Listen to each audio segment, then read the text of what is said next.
আলাইকুম। সরকারি প্রাথমিক বিদ্যালয়ের শিক্ষক বদলির ক্রাইটেরিয়া স্কোর কিভাবে হিসাব করা হয় আজকে আমরা এই ভিডিওর মাধ্যমে জানব।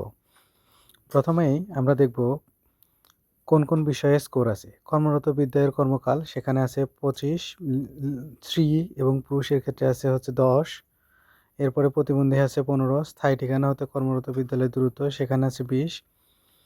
এভাবে মোট 100 মার্কের স্কোর আছে। সেখান থেকে আপনার প্রাপ্ত স্কোর অনুসারে শিক্ষক বদলির ক্রাইটেরিয়া পূরণ করা হয়। স্বামী বা স্ত্রী ও বিবাহ বিচ্ছেদের ক্ষেত্রেও 30 মার্ক আছে এখানে। এটা 2 ছেলে মেয়ে উভয়ে পেতে পারেন। এগুলো ক্রাইটেরিয়া দেওয়া আছে। তো আমরা প্রথমে কিভাবে এগুলো হিসাব করা হয় সেগুলো একটু দেখব। যেমন একজন ব্যক্তির 16 কিলোমিটার দূরত্ব, আরেকজনের দ্বিতীয়জনের 20 কিলোমিটার, 12 কিলোমিটার, 22 কিলোমিটার, 15 কিলোমিটার। এখন সর্বোচ্চ দূরত্ব যার আছে সে মোট দূরত্ব হচ্ছে 20। সর্বোচ্চ দূরত্ব দেওয়া আছে।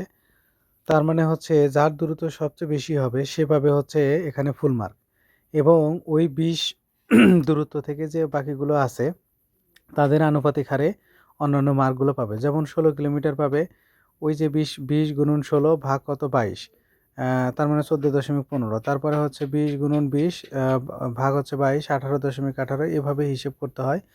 তারপরে কর্মরত বিদ্যালয়ের কর্মকাল, এখানে 5 জন আবেদনকারীর যদি কর্মকাল যদি 5 বছর, 7 বছর, 3 বছর, 4 বছর, 6 বছর হয়, মোট কর্মকালের মার্ক হচ্ছে 25, সেখান থেকে সে ওখানে পাবে।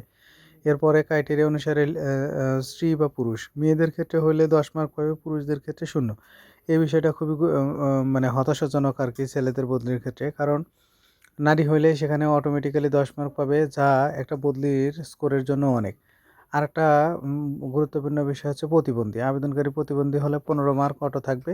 সেখানেও বদলি হওয়ার ক্ষেত্রে বড় রকমের একটা সুযোগ পাবে। আরেকটা বিষয় স্বামী বা স্ত্রী মৃত বা বিবাহ বিচ্ছেদ। বিবাহ বিচ্ছেদের কারণে যদি কেউ আম আ প্রয়োজনীয় তথ্য অনুসারে আবেদন করতে পারেন তাহলে অটোমেটিক্যালি সে 30 মার্ক পেয়ে যাবে। সেক্ষেত্রে তার বদলির মার্ক মোটামুটি অনেক ভালো হবে এবং বদলি হওয়ার জন্য সেই সর্বোচ্চ মার্কের অধিকারী হবে। তো এই মার্কগুলো হিসেব করার জন্য এই ভিডিওটা দেখে আপনি খুব সহজে বুঝতে পারবেন কিভাবে মার্কগুলো হিসেব করা হচ্ছে। আবারও আমি একটু ভালো করে দেখাচ্ছি কিভাবে এই মার্কগুলো হিসেব করতে হয়। একটা মার্ক হিসেব করা বুঝতে পারলে আপনি বুঝতে পারবেন। যেমন কর্মরত বিদ্যালয়ে 25 আছে, সরকারি প্রাথমিক বিদ্যালয়ের শিক্ষক বদলির ক্রাইটেরিয়া।